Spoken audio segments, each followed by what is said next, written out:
امام اعظم ابو حنیفہ بڑے عالم ہیں نا.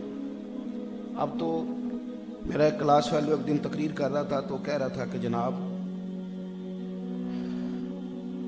عابد 70 عابد ساری رات، یہ حدیث پاک ہے اور بالکل صحیح حدیث ہے کہ 70 عابد ساری رات کھڑے رہیں اور عالم جو ہے وہ عشاء کی نماز پڑھ کے سو جائے اور فجر تک سویا رہے تو پھر بھی عبادت کرنے والوں سے عالم کا درجہ زیادہ ہے. تو میرا سوال یہ ہے، بالکل حدیث اپنی جگہ پہ بالکل ٹھیک ہے، کوئی شک نہیں، لیکن یہ حدیث غوث پاک کو بھی تو آتی تھی نا، خواجہ معین الدین اجمیری کو بھی تو آتی تھی نا بھائی. امام اعظم سے بڑا تو نہیں نا کسی نے عالم ہو جانا ان کے بعد، ان کو بھی تو آتی تھی نا. لیکن امام صاحب رحمۃ اللہ علیہ کے پڑوس میں نا یہودیوں کا ایک گھر تھا، تو وہاں ایک بچہ تھا یہودیوں کا، تو امام صاحب اپنی چھت پہ عبادت کرتے تھے. ایک بچہ تھا، وہ دیکھتا کہ کوئی شخص ہے، بچوں کی اپنی طبیعت ہوتی ہے اور بچوں کا ریڈ کرنے کا انداز بھی اپنا ہوتا ہے، ان کے تبصرے بڑے بے لاگ اور بڑے جاندار ہوتے ہیں اور سچائی پر مبنی ہوتے ہیں. تو امام صاحب رحمۃ اللہ علیہ کا وصال ہو گیا، تو بچہ پوچھتا ہے اپنے والد سے کہ یہ ہمارے پڑوسیوں کی چھت پہ نا ایک ستون ہوتا تھا جو نظر صرف رات کو آتا تھا، تو وہ کئی دنوں سے نظر نہیں آ رہا، وجہ کیا ہے؟ تو والد رو پڑے، یہودی ہو کے رو پڑے، کہنے لگے پتر وہ ستون نہیں تھا، وہ مسلمانوں کے امام اعظم تھے اور وہ رات کو چھت پہ کھڑے ہو کے اپنے رب کی عبادت فرمایا کرتے تھے. دیکھیں میدان کے اندر نکلنا یہ اسلام کا وہ مضبوط رکن ہے اور وہ اہم نظریہ ہے کہ اس کی بنیاد پر اعلاء کلمت الحق ہوتا ہے. لیکن اس نکلنے کے پیچھے دعائیں ہوتی ہیں، اس کے پیچھے دعائیں ہوتی ہیں. ہمارے صوفیاء نے صرف صوفی نہیں تیار کیے، مجاہد بھی تیار کیے. یہ آپ چلے جائیں سہاوا سے 3 کلومیٹر شہاب الدین غوری رحمۃ اللہ علیہ کی قبر ہے. ان کا چونکہ سجادہ نشین کوئی نہیں، عرس کوئی نہیں کراتا، پوسٹر کوئی نہیں چھپتے، اس لیے بہت سارے لوگ آگاہ بھی نہیں. لیکن یہ بات سن کے آپ حیران ہوں گے کہ یہ وہ درویش ہے جن کا مزار ڈاکٹر عبد القدیر خان نے بنوایا ہے، اور آپ جا کے دیکھ لیں ان کے لوہے مزار پہ لکھا ہے کہ ڈاکٹر صاحب نے بنایا ہے. انہوں نے مزائل کا نام بھی ان کے نام پہ غوری رکھا.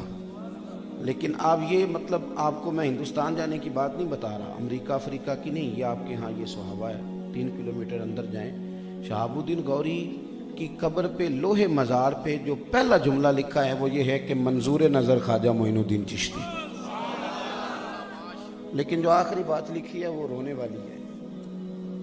آخری شعر یہ لکھا ہے کہ اپنے بھی جس کو بھول گئے تھوڑی دیر میں، اپنے بھی جس کو بھول گئے تھوڑی دیر میں، وہ مرد درویش دفن ہے اس مٹی کے ڈھیر میں.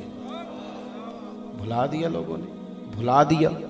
تو عزیز یہ جتنے بھی لوگ میدانوں میں ہوتے تھے ان کے پیچھے دعا ہوتی تھی، دعا تھی. محمود غزنوی نے انقلاب برپا کیا ہے تو آپ کسی سے پوچھ لیں، وہ میدان میں نکلتے تھے تو حضرت ابو الحسن خرقانی سے مل کے جاتے تھے. تو یہ جو دعا ہوتی ہے نا، یہ صلاح الدین ایوبی رات کو رو رہے تھے مسجد اقصیٰ میں اور درد سے رو رہے تھے، اور ان کے آنسو ان کی تڑپ کا پتہ بتاتے تھے. ایک درویش سے ملاقات ہو گئی تو بزرگ فرمانے لگے میاں بہت روتے ہو. عرض کی حضور پہلے ہی مسلمان کمزور ہیں، اب پتہ چلا ہے کہ عیسائیوں کا ایک بحری بیڑا اسلحے سے بھرا ہوا آ رہا ہے، تو اگر وہ بھی آ کے ان کو کھیپ شامل ہو گئی اسلحے کی تو مسلمان تو کمزور پڑ جائیں گے. پریشان و دعائیں آپ بھی دعا کرنا. صبح نماز فجر میں ان بزرگوں سے دوبارہ ملاقات ہوئی تو شہاب الدین کچھ مطمئن نظر آئے، صلاح الدین مطمئن نظر آئے. تو شیخ نے پوچھا کہ میاں اب بڑے مطمئن ہو؟ کہنے لگے حضور وہ فجر سے پہلے ہی خبر مل گئی تھی کہ وہ بحری بیڑا پانی میں ڈوب گیا ہے، وہ پانی میں ڈوب گیا ہے. تو درویش نے کیا کہا؟ کہنے لگے بیٹا پانی میں نہیں ڈوبا، وہ تیرے آنسوؤں میں ڈوب گیا ہے. وہ جو تو اللہ کے حضور آنسو، ہمارا نا مصلی پہ بیٹھنے کا انداز کمزور پڑ گیا، کمزور پڑ گیا. اب لوگ کہہ دیتے ہیں کہ نکل کر خانقاہوں سے ادا کر رسم شبیری، اللہ اللہ بڑا کرتے ہو باہر نکلو. تو میں کہتا ہوں ہمیں توفیق دے، ہمارے بزرگ اللہ اللہ کر ہی رہے ہیں، پر خانقاہوں میں وہ آپ بتائیں تو صحیح مرید جو بیٹھ کے اللہ اللہ کر رہے ہیں. اب تو وہ آئے تھے، تعویذ لیا تو چلے گئے تھے، تو آئے تھے، کوئی فوٹو لی تھی، وہ نکل گئے تھے۔ اللہ اللہ کا ماحول، عبادت کا ماحول، تقوی کا ماحول۔ بات اس لیے چھیڑی ہے کہ رمضان قریب آ گیا ہے میرے عزیز۔ ہم نا دیہاتی لوگ جو سادے ہوتے تھے نا، رمضان شریف آتا تھا نا تو ہمارے بچوں کی دوڑ لگی ہوتی تھی، میں نے سپارے زیادہ پڑھنے۔ ایک دوسرے سے بچے پوچھتے تھے کتنا قرآن شریف پڑھا ہے، تو کہتے تھے میں کیوں بتاؤں، تو بتا پہلے، میں کیوں بتاؤں۔ اعتکاف میں لوگ بیٹھے ہوتے تھے تو دوڑ لگی ہوتی تھی۔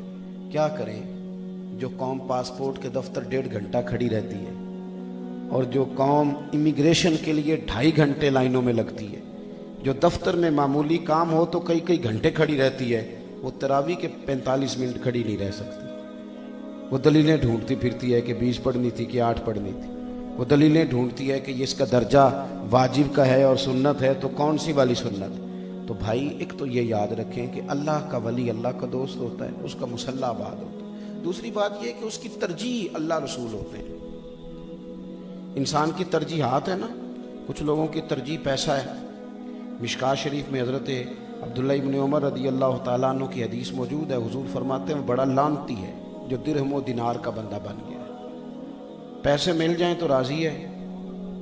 آپ کو میرے اور آپ کے بیچ بزرگوں کی بات نہیں کرتا، ایسے لوگ ملیں گے کہ پیسے شام کو ہوں تو نیند سکون کی آتی ہے، نہ ہوں تو سو ہی نہیں پاتے، رات کو گن کے سوتے ہیں، سویرے اٹھ کے پھر گننا شروع کر دیتے ہیں۔ کوئی ایک مقام ایسا نہیں جہاں اس سے تھوڑا سا بچے۔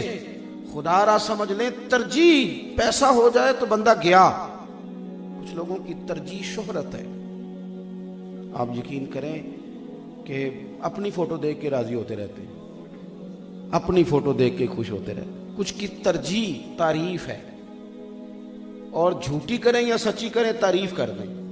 2-3 قصیدے پڑھ دے بندہ منظور نظر ہے، 2-3 باتیں بتا دے بندہ منظور نظر ہے۔ ترجیح بدل گئی، زاویہ نگاہ بدل گیا، ذوق بدل گیا۔ اللہ کے ولی کی ترجیح رب رسول ہوتے ہیں، ان کی ترجیحات اللہ رسول ہیں۔ ہر وقت یہ بات پیش نظر ہے کہ رب راضی ہے کہ ناراض ہے، ہر وقت۔ جناب آسیہ رضی اللہ تعالی عنہ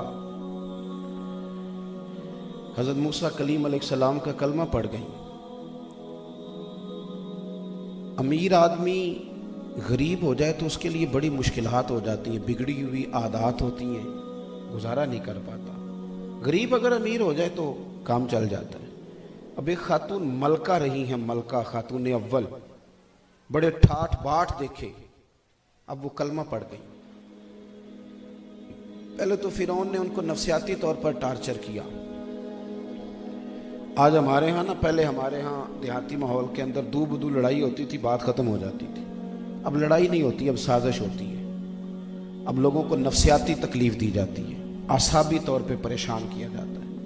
اور یہ جب سے میڈیا کا زمانہ آیا ہے تو اللہ ماشاءاللہ بلیک میلنگ بھی عروج پہ ہے، تو اس لیے کسی مقام پہ بھی کوئی نہ کوئی کہانی چھیڑ دی جاتی ہے۔ لوگ اعصابی تکلیف میں رہتے ہیں، اعصابی ذہنی دباؤ میں رہتے ہیں۔ پہلے تو فرعون نے اعصابی طور پہ ڈرایا دھمکایا، میں چھین لوں گا، تکلیف دوں گا، اور بڑا مشکل ہوتا ہے نا، عزت دار بندہ ہو، اس کو تھوڑی تکلیف دی جائے، سارے بازار اس کی بات ہو تو پریشان ہو جاتا ہے۔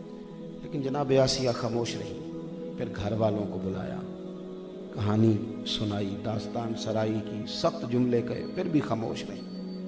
پھر وہ جو کنیزیں ہاتھ کے اندر پیالے لے کے پانی پیش کرنے کھڑی رہتی تھی نا، انہوں نے بالوں سے پکڑ کے گھسیٹا۔